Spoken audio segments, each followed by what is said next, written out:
Hello? Excuse me. I want to talk to you. Hello? Please, I want to talk to you. Please, can you give me audience? I want to talk to you.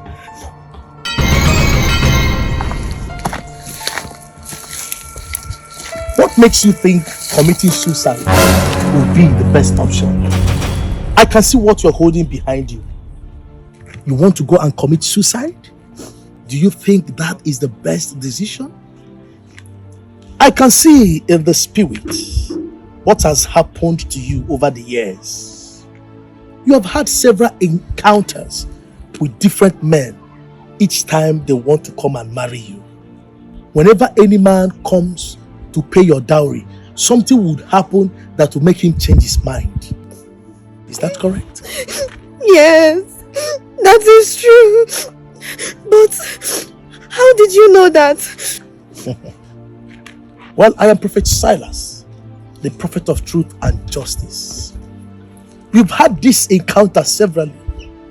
The one that has pained you so much is the one that just happened yesterday.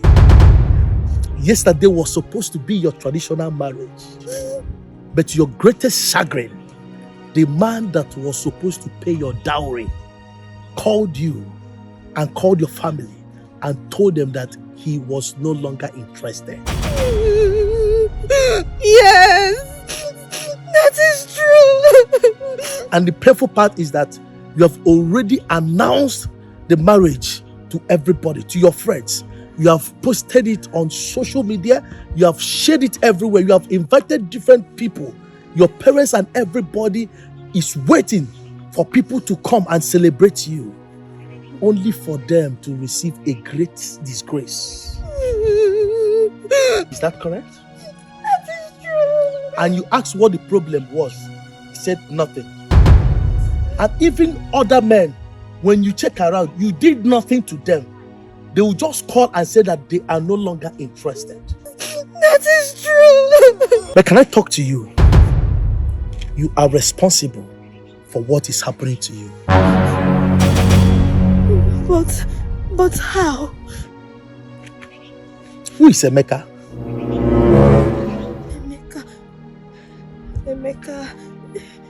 Emeka used to be my boyfriend. He used to be your boyfriend? Yes. I can see somebody doing a mechanic work. Is he a mechanic? Yes. If I'm not mistaken, this Emeka trained you in secondary school and also in the university. Is that correct?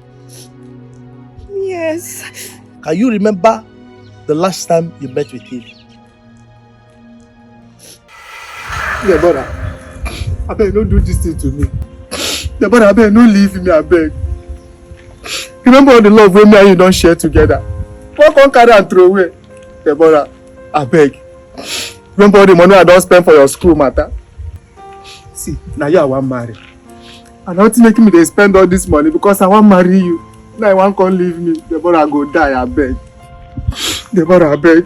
Emeka, see, this thing cannot work. It just can't work. I appreciate the fact that you spent so much training me through school. I promise, I'm going to pay you back every dime you spent training me through school.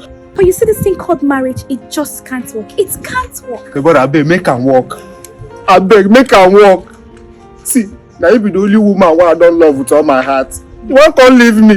The brother wait till I make her do, I beg. Don't leave me. See, I love you. I beg, I want to marry you. Emeka, look at you. You are not educated. I am a graduate. And you don't expect a graduate like me to descend so low to your level. It's not gonna work. This marriage thing won't work. Look for someone in your level and get married to. As for me, I just can't do this. It's over. Deborah, if not because of school, I promise you I go school. I promise you, but don't leave me. I beg, don't leave me, Deborah. Now you I want marry, I beg. Emeka, I'm sorry. I can't do this. Please, I can't do this. Please, excuse me. Deborah! I can't. Deborah! After you left him, he was bitter. He got angry.